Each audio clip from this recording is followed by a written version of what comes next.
The whole world, it smiles with you.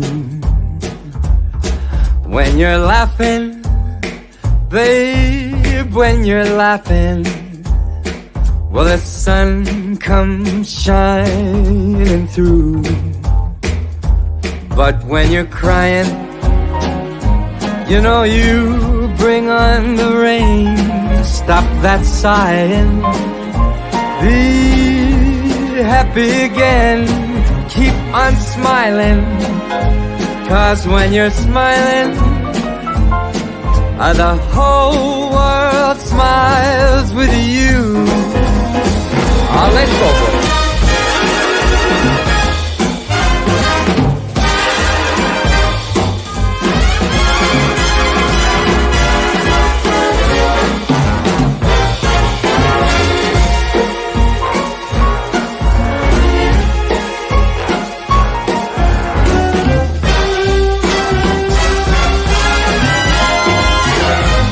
'Cause when you're crying, you bring on the rain.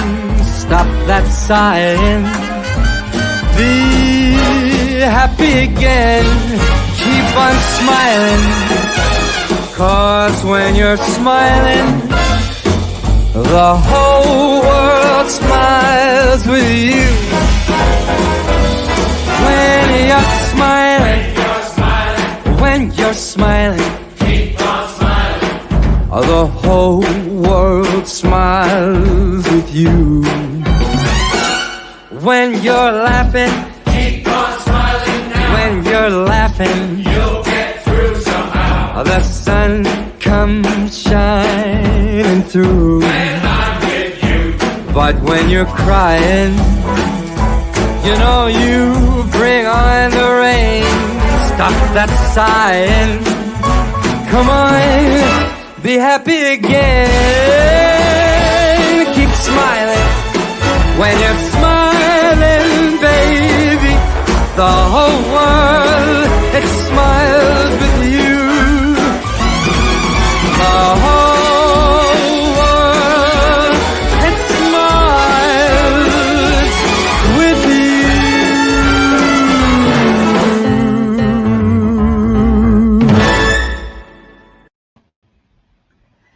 Well, hello everybody, and welcome to, this is actually the premiere of Dr. Steen Fix My Team.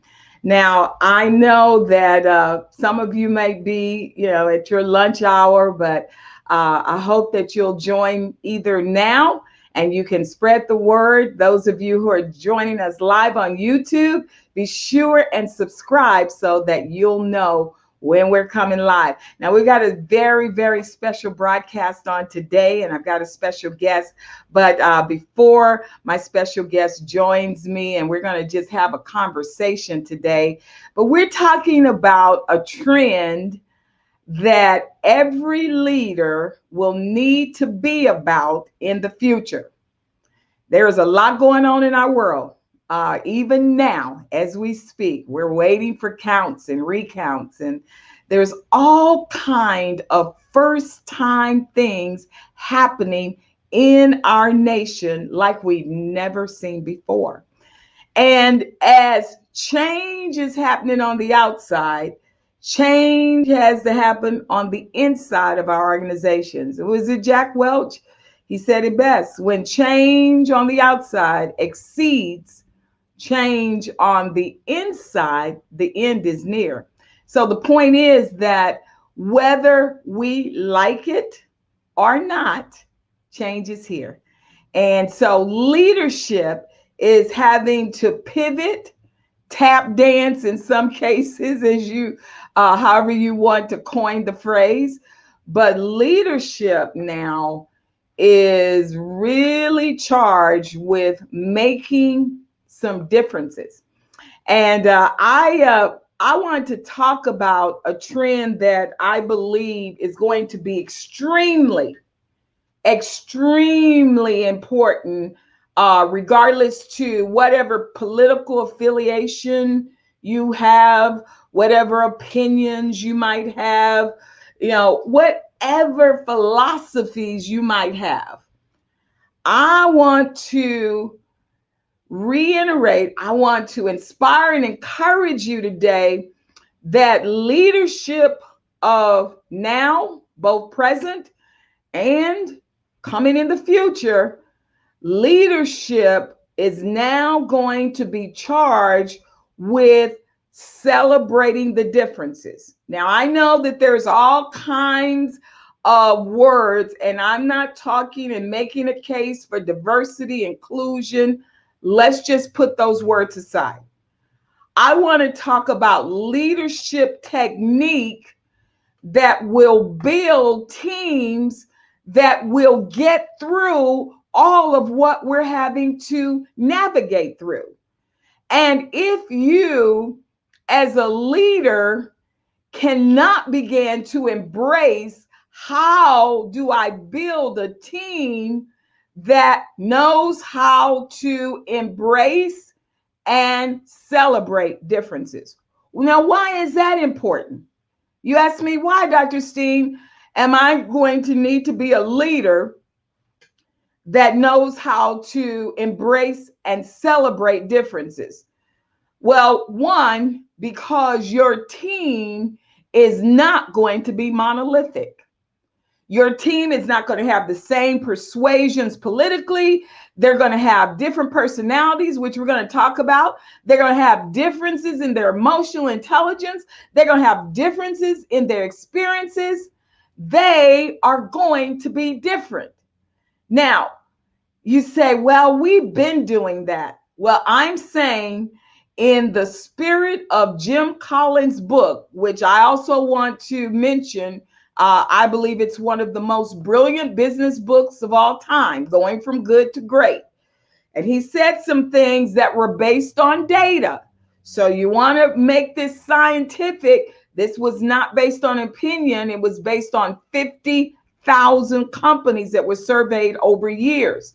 So as a leader now, we must be about what is going to work. We are now having to study contrast. So it's not just what my meaning of success is, but let's look at the contrast of what's not working. And I believe that there are some synergies and themes in going from good to great that we need to be reminded of. We're going to talk about that. And we're also I'm going to have my guest in. She's an HR specialist. And we're going to talk to you as leaders about how do you now celebrate the difference? Not just acknowledging it, not just being silent about it, not being politically correct. Because see, here's what I know about any law. A law cannot force your heart to be different. A law can force your behavior while your thinking and your stinking thinking might still be there. So I want to challenge that the very thought process will change. Now, I'm thinking about this young man. Actually, he was in his 90s. He was 90 years old. And he had been a former war hero. He had also been a prisoner of war. But what really struck me when I met this man was that he had been married 70 years. And I never forgot something he said to me. Now, I'm single, but I still remember this as an important element of his story. Because when I said to him, I won't call his name because somebody might even know him. But anyway, he said he was talking about 70 years of marriage. And I asked him, what is the key, sir? 70 years of marriage. What is the key to you having sustained a marriage? And you guys seem really, really happy. And you explain a lot of phases to that marriage where you were happy and you're still happy. What is it? What's your secret? Here's what he said to me. He said, one of the keys that I've learned through life, and I'm in my 90s now, is that in marriage, as well in any relationship, you've got to learn to celebrate the difference. Wow. Now, he said those exact words, and here I was. I had been talking about celebrating the differences in teams and, in my history of work. This is not just a new flavor of the month for me. I've been talking about celebrating the difference, and Jill and I were talking about it. We're going to talk about it some more. But this was something that I had been talking about for a long time. And here this gentleman said, you want to have a happy marriage? You want it to last 70 years? He said, I don't expect my wife to think like me. I don't expect her to share all my opinions. I don't expect her to want the same things I want. I've learned to understand that she's different, and where she's different, I choose to be happy about it rather than mad about it. Wow. I think there's a lot of brilliance in that. And leaders, we've got to learn if we haven't already. And learning is an ever-going process, because the moment that you stop learning, you're dead in the water. So learning continues. So we're going from good to great. Now, one of the things that I want to, as we talk about this whole element, and we'll go deeper into some emotional intelligence, and we'll go deeper into personalities, because that's really key. There's even the gender difference.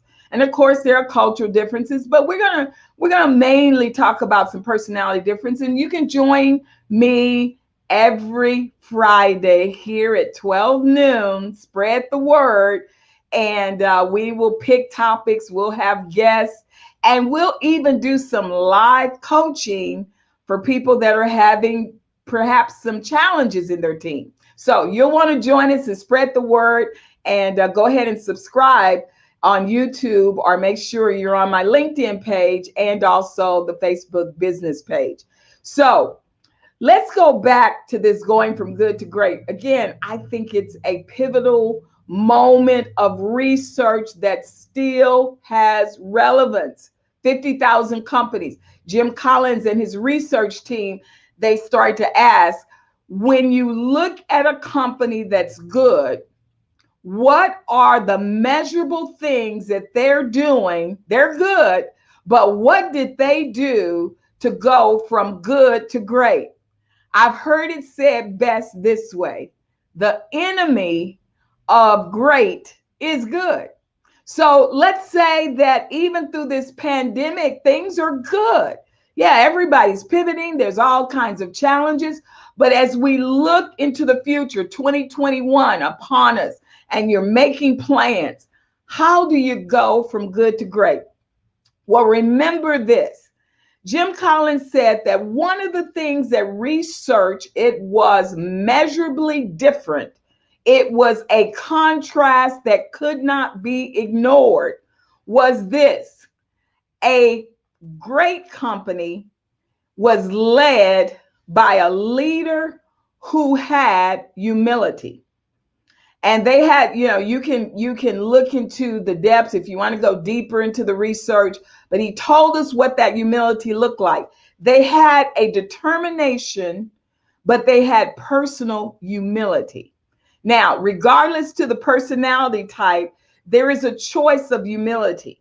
Arrogance, pride, haughtiness, all of those things, even according to the good book, the best book, the best-selling book of all times, told us this: that if you abide in pride and arrogance and haughtiness, you will eventually fall.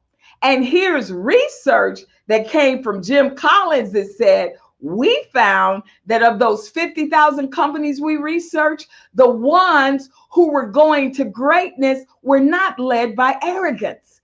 It wasn't pride. They were willing to give credit to the team. It wasn't about them. It was always about the team they served, and they went to greatness. Wow, isn't that interesting? So they had profound humility, is what they called it. Not just, false humility where, I can have a humble moment, but these were leaders who had profound humility. Do you know any of them? A level 1 leader. The other thing that he talked about is that they were able to confront the brutal facts. Now, I find this very, very important even now, because do we have some brutal facts? We can hide in the sand. We can act like it's not going on. We can act politically correct, and there are things that we don't say. And yes, I believe in civility, but we've got to come to some authenticity. We've got to come to some transparency. We've got to face the brutal facts. There is a challenge. There's an opportunity. And so good to great leaders are not hiding themselves in the sand. They're saying these are the brutal facts. And here's what I like, because I love the art of the question. A great leader will lead with questions, not answers. Wow. Going to good to great. Measurable results. Go back to the book. It's there. A great leader will lead with questions and not answers. And they will engage in dialogue and debate and not control and coercion. This is not a time to be a leader that needs to lead by control. Be a leader that can lead with both dialogue and civil dialogue and civil debate, and come to conclusions without coercion and control. We've arrived, going from good to great. Also, going from good to great, if you're going to face the brutal facts, how do you now, as a leader, conduct autopsies without blame? Autopsies without blame. Now, in a couple of weeks, I'm going to be talking about the kind of script now, the language of leadership that will take us into greatness. We're going to talk about that more in some future sessions. So be here at 12 noon. But going from good to great, lead with questions, not answers. Lead the dialogue and debate. Keep it civil, but don't smash it with control or coercion. And be able to conduct an autopsy without blame. You got to find out what's working and what's not working. This is also a time where we've got to take simple measures, simplicity. It's not a time to complicate things. Things are complex enough. We have emotional dissonance. We have a lot of lack of emotional intelligence. This is not a time to take those complex emotions and confuse them with all of this complex data. Simplicity leads to greatness. So we're going to talk more about that. And I want to bring my guest on, and we're going to engage into this whole idea of doing teamwork. And there's no I in team. We've heard that many times. But how do you celebrate the difference in a time like this, where the differences are on display? They're not hidden. We've got social media now where people who had a voice had no platform. Now they not only have opinion and a voice, they have a platform, they have following, they can say things. And now you are the leader who must embrace and celebrate the difference for the sake of greatness, not for mediocrity, not to wake up and be average, but to take it to the next level. So let me bring my guest on, and Jill. Hi, Dr. Steen. How are you? I am wonderful. I'm so glad that you could join us even on such a short notice. It's such a marvelous opportunity to have you. Now, Jill, everybody, is the CEO and founder of HR Energize, and she has had the opportunity of working with a number of corporations. She's a specialist in helping companies to become the best place to work. So she knows a lot about leadership that takes you from good to great. And today we're talking about, Jill, we're getting into a discussion here. I'd like to get into a discussion here about this whole idea of celebrating the difference going forward. Not just, and celebrating the difference is not necessarily agreement with the difference. It's Absolutely. a choice. Yeah. So, Jill, what do you think? How do we approach this? We've done a lot of work. I've done work with you as well, and we've talked to teams about personalities. Now let's make this real. How are we going to help these leaders in corporate America celebrate the difference? Well, I think first we have to make the business case. Just doing it because of, what's happening in our society, because business owners are focused on what is going to be best for their business. Yeah. And McKinsey and Company came out with a fascinating study this year in May of 2020, in which it's called Diversity Wins. Anybody can Google, your audience can Google it. I highly recommend it. But McKinsey actually found that the top quartile of companies that were the most diverse outperformed the bottom quartile by 35%. Wow. And right now, I know a lot of companies, including mine, that have been impacted by COVID. Yeah. And so profitability is number one, and survival is number one on CEO and leaders' minds. But diversity is going to help them. And it's diversity of culture, it's diversity of ethnicity, it's diversity of thinking style, of personality. And that's actually what makes this country great. Yeah. It is what built this country. And so it was not just the one type of person, it is all types of people. We have the most ingenuity and creativity and coming together. That's when the magic happens. So getting buy-in from the leaders, I think, is job number one. Yeah. So that's going to be really, really key. Let's delve into this whole idea of so we know there's all kinds of diversity, and we've heard the word inclusion, and there are some people when they hear that word, they tie some political thoughts and meaning to it, and they kind of withdraw. But I want to just talk about differences in all ways, and we're going to key into personality. Right. So in the personality realm, without taking it too far, because everybody has a DNA, they have a fingerprint. I want to put you in this box. We have a DNA, sometimes referred to as Dana. Yes.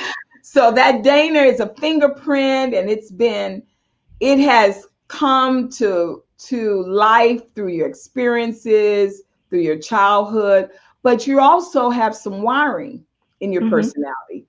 And we've got all of this research now that has been around for years, thousands of years. And this research is tied to blood flow and how people tend to talk and how they tend to communicate. And there are some people, the high D, for those of you, you may call it something else. And then we got the dominant personality. Dominant personality. They are going to be very, very fast, and they have a propensity toward a lack of trust. And we know when people don't trust, they have a tendency to over control. So that's just kind of the back of the neck thing that goes on with them, unless they choose to manage that and change it. Now, here we have research, Jill, and I want to kind of draw some parallels here, because you have Jim Collins and his research. We're talking about statistically sound research. We're not talking about opinions, but he said the organizations that were going from good to great The Walgreens was one of them. You know, they went from good to great by all the measurables that were put in place. So Right. now he's saying that they have a profound humility. Well, if we're talking about the dominant personality, Jill, how will they get into humility when they're wired to be dominant? hmm I definitely think it's self-awareness and Yeah, emotional intelligence, yeah, because if you look at one of the greatest leaders in the history of the United States, I think it's arguably Lincoln, yeah, and he brought this country together. But he was very resolute. He was unyielding, but he was also very humble. And he spent time listening and gathering information, actually sought it out. And so to have that dichotomy, have those differences, that was increasing his emotional intelligence. And he was very fast paced, but he also wrote the Emancipation Proclamation, which, you know, that's very detailed. And so, like, when I look at somebody like Lincoln, he understood what he needed to stretch and to be yeah. successful. And so But that what is, if your wiring is toward dominance and you need uh-huh. to be about details? And you said something really, really important here, because self-awareness is probably one of the most important qualities in the realm of emotional intelligence that any leader could have. Right. It's like you know yourself Mm-hmm. and you understand, when we get down to it, there's only like five emotions, but we can get into dimensions of those emotions. And that's what makes us emotional intelligence. We can be happy. We can be sad. There's dimensions of happy. There's dimensions of sad. We can be angry. There's dimensions of anger, and you have to control that. We can be fearful or afraid. There's dimensions of fear. And then we can have shame, and there's dimensions of shame. So those five emotions, from those five emotions come a plethora of other emotions. Now, looking at those of you who fall into this high D realm, and we'll talk about the other realms as well, you have a tendency toward dominance. Now, perhaps Lincoln, whether you like him or not, in history, he had some great moments, but we're looking at his leadership was toward that profound humility. But now you're not wired toward that profound humility. You have self-awareness that you don't have it. What are some practical things that you think, Jill, they can do to get there? Well, I think, again, because I have a strong D personality, I'm an ID. Yeah. And so I can speak to this from my own experience. I do things intentionally to create humility in myself, Yeah. and to extend trust, because a need of mine is results. Is it easy? No. Sometimes it's painful, but I have to do it. It's like working out. You know, if I want to stay in shape, I've got to do the work. Yeah. And so when people aren't aware of where they need to stretch, and then they're not going to grow. So one of the things that I do to create humility is I actually share embarrassing moments. And I am very open with that, because it does create humility. I laugh at myself. Yeah. And it creates humility. That is a good trait. Yeah. I share mistakes. Yeah. I share mistakes I've made and the lessons I've learned, and I make it less about me, and I make it about sharing lessons with others and making others feel more comfortable. And I've done this with my team over the years, because my whole objective was to build a team in a very fast growing company. And the end result is it became a habit of mine.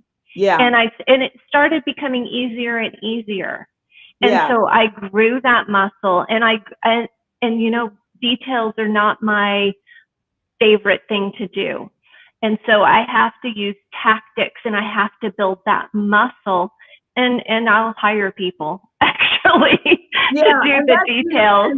and that's what we all have to do. I mean, I have Mhm. some high D in my personality, a lot of the I, Mhm. which is Yeah. nature of what I do, and I tend toward energy and enthusiasm. But there's a D because you have to be able to be a leader. But you said something real key, is that with the choosing to be into profound humility, not Mhm. just false humility, is a decision to not think less of yourself, but to think of yourself less.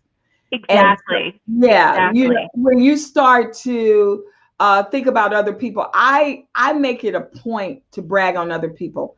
Mhm. And I've gone to some extremes where people don't even know my story because I did not want to be the kind of leader that talked about myself and my successes to the point where audience start to say, could you tell us a little more about you? And I Mhm. Yeah. thought, okay, I've reached the other extreme, but I knew that I was making a conscious decision to be the kind of leader that was more about serving rather than being served. And so Exactly. that's a real deal. Mhm. Jill, as we've talked a lot about the dominant personality, and then there's the I, Mhm. and they can be dominant, but yet they're relationship oriented and they're very persuasive. Um, Mhm. what's the advice we give for people that are high energy, enthusiastic, and yet they also want to go from good to great and be the kind of leader that can celebrate differences, and they need to walk in profound humility? What do you think is most Mhm. important for the high I leader to walk in profound humility?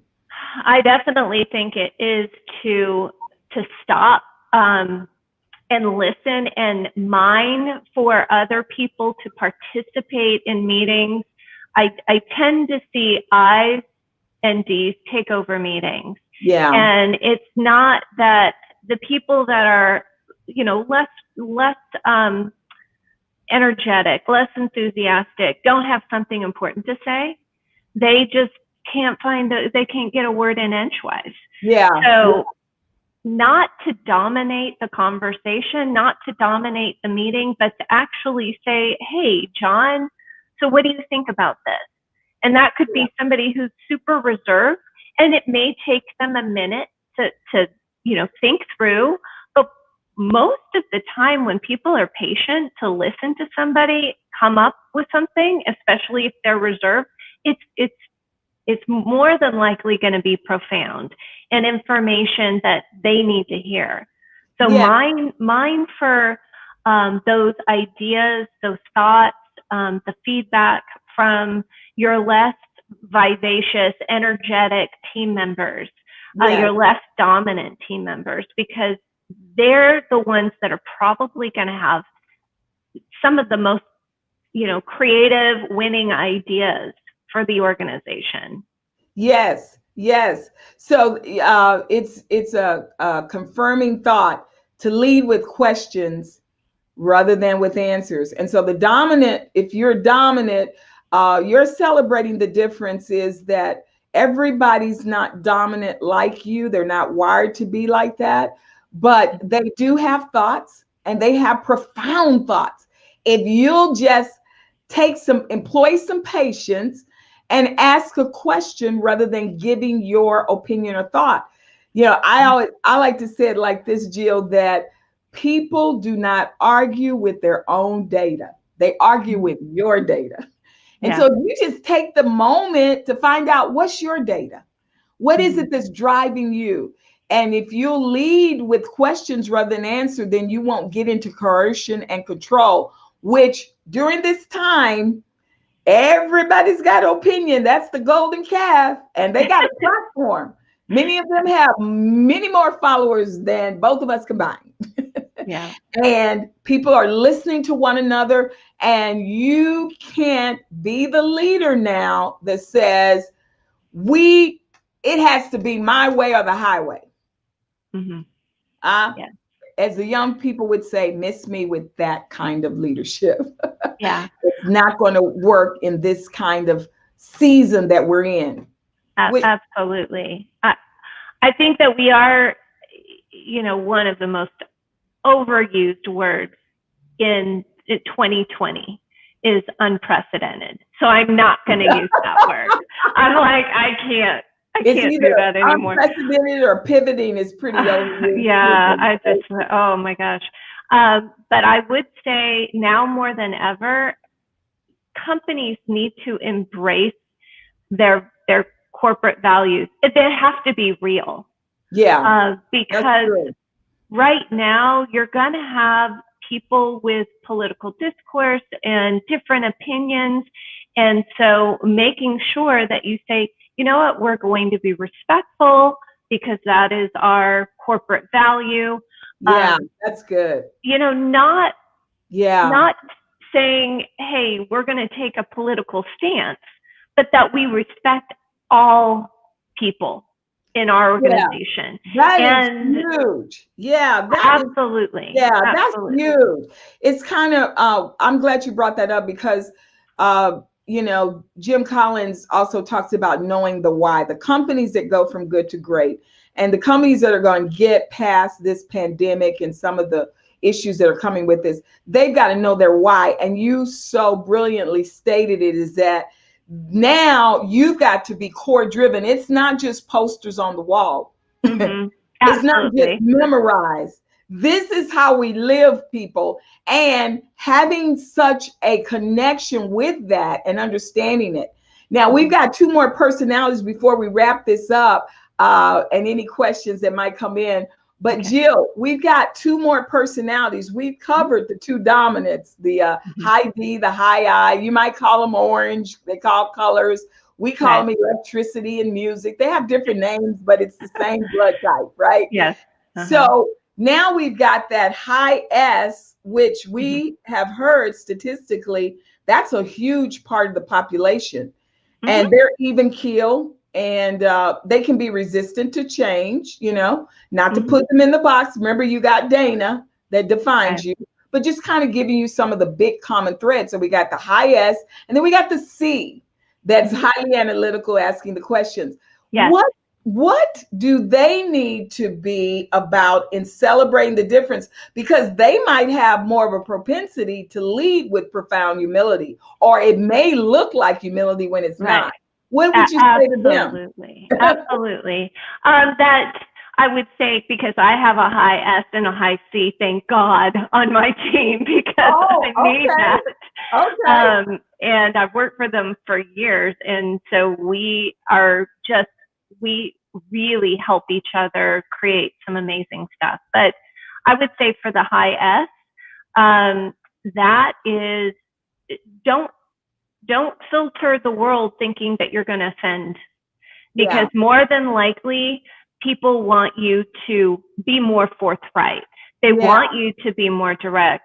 You know, employees, we think that they'll think we're the bad guy if we make a tough decision, or we make a termination or a write-up. And actually, they count on leaders to be the bad guy and make those tough calls. And so, you know, being a friend to all is not really serving the company. So getting outside of your comfort zone, again, working that muscle and saying, I need to be resolute. I need to make this decision. You know what? I may not be the most popular person in the room. I may have people upset with me, but this is for the greater good. If you look at a pyramid and you put, you invert the pyramid and you put the company first, then the department, then the team, then the individual. That is how we should look at our company as a leader. And so many times we put the individual, we're helping them. We're being the good guy by giving them the 17th chance. And they're not living up to the expectation of the team. And you'll have A players leave because they're doing the work of the slacker employee. Well, if you're an S leader and you're giving that employee one more chance, you're not serving the organization. You're serving the individual above the organization. That's a great point, because again, when you know your why and you have communicated the values of the organization, then you must be propelling the vision and not personal agenda. You know, you and Exactly. I, we come into organizations as consultants, and I don't know if this is true for you. I know it's true for many of my consultants as well as people that I've worked with, my colleagues. And you go in, and your job as a consultant is to serve the vision of the house. What is the gap? How do we reach a particular goal? And yet you can have people that will come and want to pull you aside, and they want to share their agenda. And I'm Hmm. very quick to say, I am here for the vision, not for an individual. And I think Yeah. leaders have to be that same way. It's such a great point.